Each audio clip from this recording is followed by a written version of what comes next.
Please rise for the presentation of the colors and remove any hats that are not a part of a military uniform.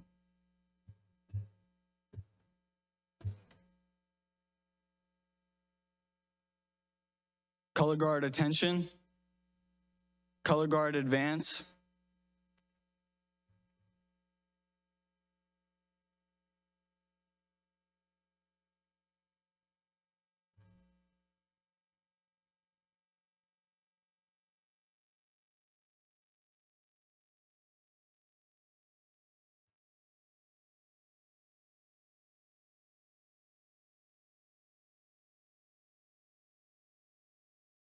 Color guard post the colors.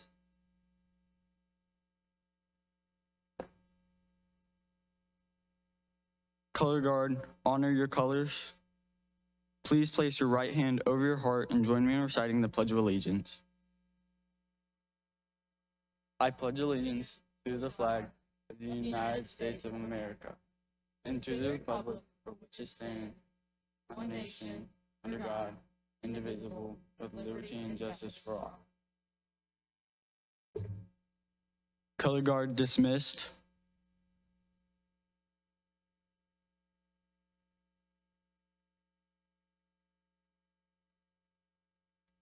Please remain standing for the singing of our national anthem by the Broadway High School Choir.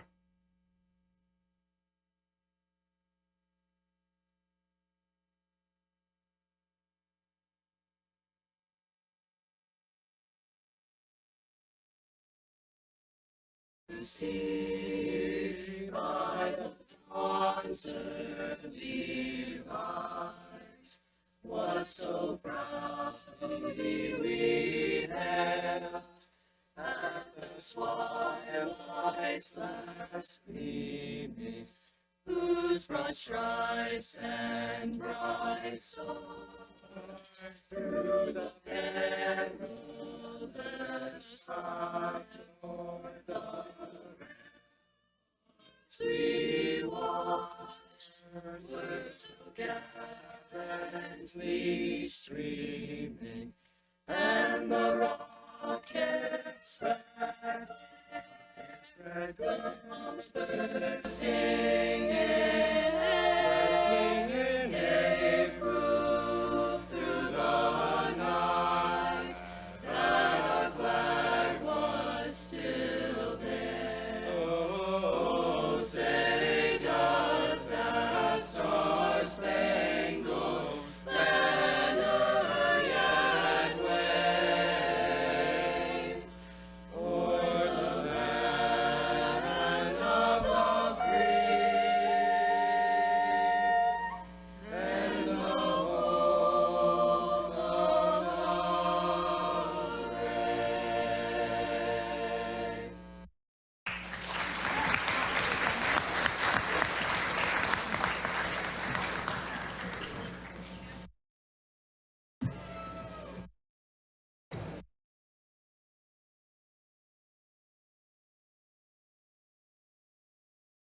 Gonna kind of wait till they sit down.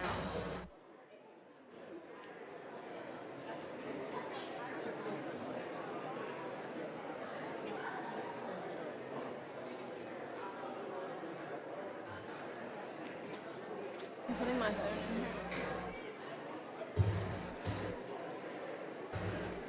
It doesn't slide out.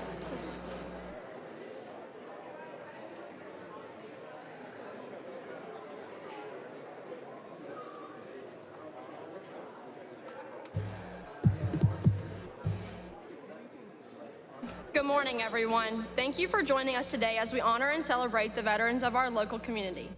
Veterans Day is a time to reflect on the sacrifices made by those who served in the military, protecting our freedom and way of life. Today, we'll hear stories, learn about the significance of this day, and show our gratitude to those who have served us. At this time, we would like to invite Broadway High School Principal, Mr. Dan Sanders, to the podium.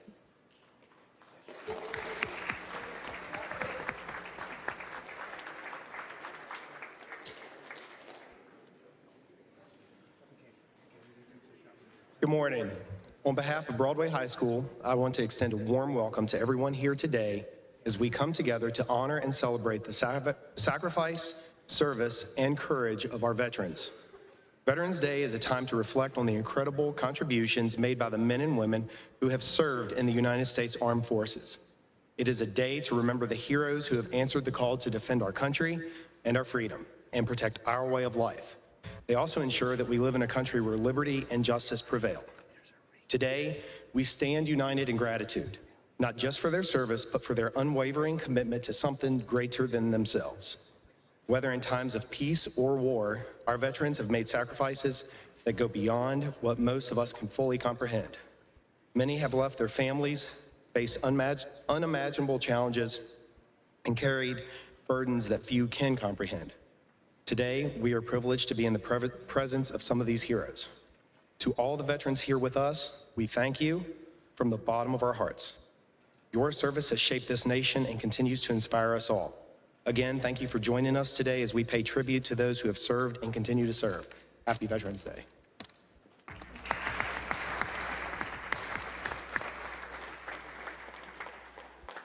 Armistice Day was first observed on November 11, 1919, to commemorate the end of World War I.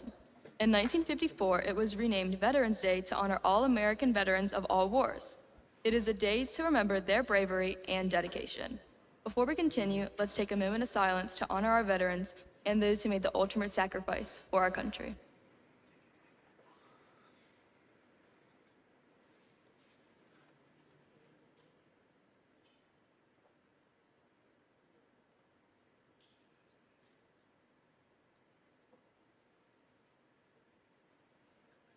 Now, I'm excited to introduce our guest speaker, Mr. Jeff Roadcap. Originally growing up south of Harrisonburg, Virginia, Mr. Roadcap graduated from Turner Ashby High School in 1980. He lives west of Broadway, Virginia with his wife, Sherry, and his mother, Mary. Following graduation, Mr. Roadcap worked in the plumbing field for a year and then decided to enlist in the Air Force. Then he worked in the avionics field on the B-52 bomber aircraft and then as a space system operator. He retired at the rank of Master Sergeant in 2004, following a distinguished. During his Air Force career, Mr. Roadcap completed a Bachelor of Science degree in Computer Networking from Strayer University. He also completed an Associate's degree from the Community College of the Air Force in Avionics System Technology and Space Operations Technology. After retiring from the Air Force, Mr. Roadcap worked a year in dynamic aviation in Bridgewater, providing avionic rebuilds on Beechcraft U-21 aircraft. Following the year at Dynamic Aviation, he spent the next 18 years working in the classroom technology services at James Madison University, where he retired earlier this year. Throughout Mr. Roadcap's career, he has devoted much time to the communities in which he's lived in by volunteering and performing in many roles. Organizations that he has served in include the American Red Cross, the American Legion, and Ruritan National. Currently, Mr. Roadcap is serving as a Ruritan National Director and assigned to districts in Virginia, Iowa, and Nebraska. Please join me in welcoming Mr. Jeff Roadcap to the stage.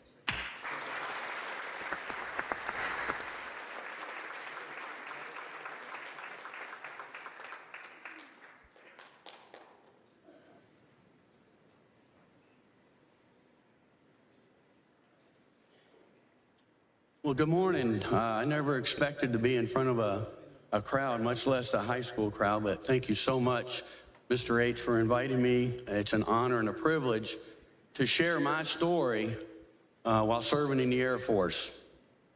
When I started putting information together, my wife reminded me that I am talking to high school students and to keep it interesting and something that they might be able to take home. And she should know she's a retired teacher. After graduating high school, I did work in Harrisonburg for a year, but I wanted something else, something more, some adventure. So after 20 years in the Air Force, what an adventure it was. I began my Air Force career going through basic training like everyone else that goes into the service, and it took me to San Antonio, Texas in July. It was a little warm, and after 6 weeks, I did go to Denver, Colorado for electronics training and specialized training on working on the B-52s. 8 years I spent working on the bombers. And I had two bases for that. One of them was in northern Maine, and another was in upstate New York. My first winter in Maine, we had 220 inches of snow and an earthquake. Now, working on the aircraft in the snow is not a lot of fun. We have to move stands. I didn't have to shovel a lot of snow. We had folks that did that. But sub-zero temperatures had a lot to be desired. But with my newfound Air Force family, and we were a family, not just Air Force, but even our other service members, we are a family. They would take us into their homes. These were the married folks, and they would take us under their wings so we would have a little resemblance of home, especially during the holidays. During these 8 years, it was still during the Cold War. You all might not be familiar with that. That's when the U.S. and the Soviet Union was postured to attack each other and defend each other, or defend themselves. So we had bombers on alert. They were loaded with nuclear weapons, ready to go at a moment's notice. So when we heard a klaxon, we didn't know whether it was real or it was just an exercise. And we did have a lot of exercises. You have to train to make sure that you're ready for a real-world situation. The training kind of ceased when the Gulf War started, and we sent our bombers overseas where they did their duty for the Gulf War. I myself, I didn't get deployed. I was part of the force that stayed back, and we maintained the bombers, and we maintained the black boxes that were being repaired. Following the Gulf War, the Air Force, in its infinite wisdom, decided a tailgun system on a bomber was no longer needed against the new missile systems. So back to Denver I went for some more training, and I became a space systems operator and was assigned to the Air Force Space Command. Air Force Space Command is the precursor to what we now call the Space Force. Had I retired a little bit later, I would have been in the Space Force. And I don't know, most of you have probably seen the uniforms these guys wear. I think they geeked it out a little bit. The Space Systems Operator career field is a really broad field covering satellite commanding, tracking, launch operation, as well as many others. I spent 12 years in this career field, and my first assignment was in Cheyenne Mountain, which is in Colorado Springs, where I was an orbital analyst. Here we consolidated satellite positional information and maintained a catalog of all man-made objects in space. Now, this is the location that every year they track Santa. So that was my first experience in watching how we did that. Following my assignment at Cheyenne Mountain, I was assigned to a radar site in Alaska. This was right in the middle of the country and was a ballistic missile warning site, and we kept our eyes and ears on the Soviet Union, or Russia at that point. I did learn the difference between 0 and 30 below. 0 felt like it was a little bit warmer. Following my assignment in Alaska, I went back to Colorado Springs, to Air Force Space Command headquarters, where I worked in planning for space control. I can't discuss much what we did, but I did have the opportunity to travel around the country, work with some really smart people, and see some really cool things. One of the neat places I got to go was Kwajalein Atoll, which is in the Marshall Islands in the South Pacific. One of my trips out there, we got to be on the receiving end of a ballistic missile launched out of California. And usually you see things on TV, they show them launching, and that's the end of it. We were on the other end and got to watch it come in and streaking in through. And it was at night, so it was a really impressive event. Following my assignment at the headquarters, my last assignment was at the National Security Agency at Fort George Meade in Maryland. Work there took me to the Pentagon and many agencies in and around Washington, D.C. I can't discuss much about what we did, But I did meet some really smart people and did some really cool things. Everything changed after 9/11. Fortunately, I was in an agency in Northern Virginia and not down at the Pentagon. The dangers we face every day became more real. I visited the Pentagon that Saturday following the attacks. The sights of destruction, the smell of smoke, and jet fuel will live with me forever. The work intensified as we focused in on our new enemy. 3 years later, I had a decision to make, and I decided to retire and move back down here in Virginia. This is my summarized version of what I did. There's a lot of blanks in there. It was an honor to serve. I would do it again. There were a lot of sacrifices. I had sacrifices that are different than my brothers and sisters here. The United States is the world's last beacon of true freedom. You are our future. Our country and you were worth the sacrifices. To my fellow brothers and sisters who served, I salute you.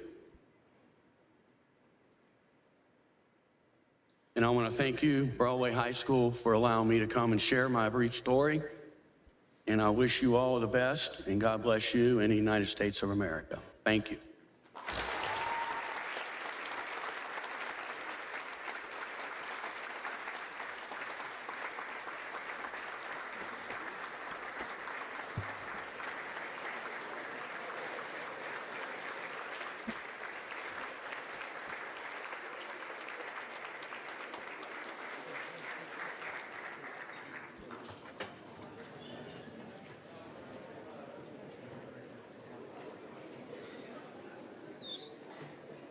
Thank you, Mr. Jeff Roadcap, for sharing your powerful story.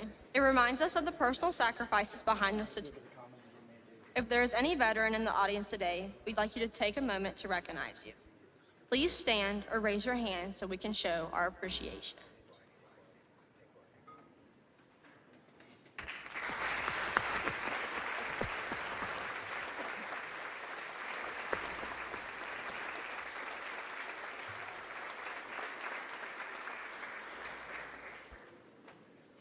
Next, we have a special performance by Broadway FFA members Hope Bruce and Avery Caffrey, who will present a reading of the poem, I Am Your Flag, followed by a musical performance by FFA member Romney Ritchie and guests Cole Nicely and Miles Owen.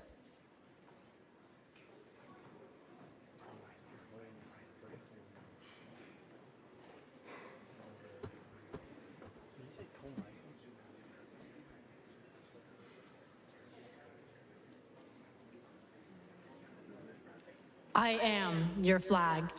I'm not a pennant, but a purpose. Not a standard, but a symbol. Not a banner, but a belief. I was conceived in justice, fostered by the love of liberty, and nourished by the desire for freedom. I'm not a flag, but your flag. My fate is in your hands. I can rise equal to your highest hopes. I'm indicative to your ideals and symbolic of your sacrifices in the preservation of liberty, freedom, and justice. I'm not a substance, but a shadow, the heroic spirit of all great Americans, of Washington and Wayne, of Jefferson and Jones, of Calhoun and Carver. I flew as proudly at Charleston as at Concord, at San Antonio as at San Juan Hill, at Iwo Jima as at Independence Hall. I am a composite of a nation's ideals and a denotation of its desires.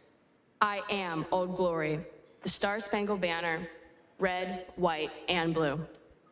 I am what you believe me to be, and am nothing more.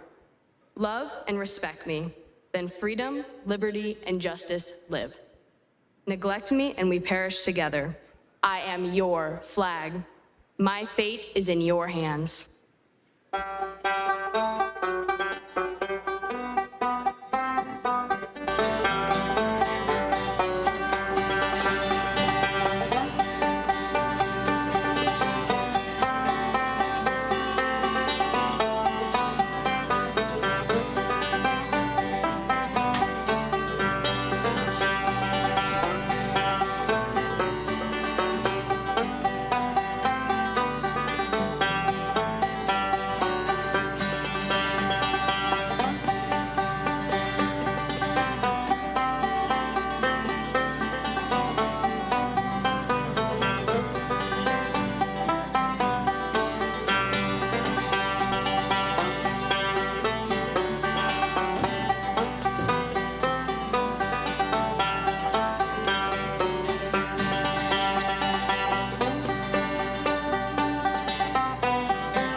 As we reflect on what we've learned today, let's consider how we can support our veterans, whether it's volunteering with a local organization, writing thank you notes, or simply just listening to their stories. Every effort counts. Remember, our gratitude doesn't have to be limited to just one day a year. Thank you all for being here today to honor our veterans. Let's carry the spirit of appreciation and respect into our everyday lives. To end our program today, we ask that you stand as Broadway High School band member Victoria Buell performs taps.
All right, that concludes our Veterans Day program for today. Thank you to all of our guests and community members, our veterans and our students for attending.